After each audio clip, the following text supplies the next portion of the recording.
Hey guys, welcome back to my new mini vlog. তো last ভ্লগে বলেছিলাম যে আমার এক্সাম আছে, তাই আমি 1 জানুয়ারি বেরিয়ে পড়েছিলাম। তো ভোর 4:30টার সময় ফিরে আর কোনো ক্লিপস আমি নিতে পারিনি। একবারে পরীক্ষা দেওয়ার জন্য রেডি হয়ে বেরিয়ে পড়েছি। এখান থেকেই ভ্লগটা স্টার্ট করেছি।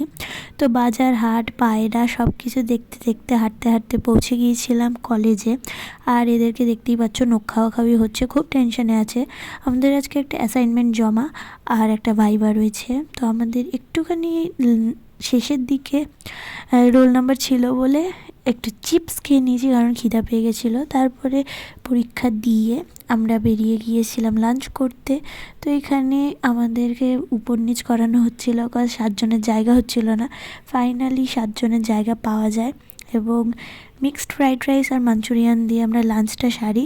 মাঞ্চুরিয়ানের ক্লিপটা একটু কোনোভাবে ডিলিট হয়ে গিয়েছিল। খেয়ে দিয়ে হোটেলে চলে আসি। বাকি কী করলাম নেক্সট ব্লগে আসছে।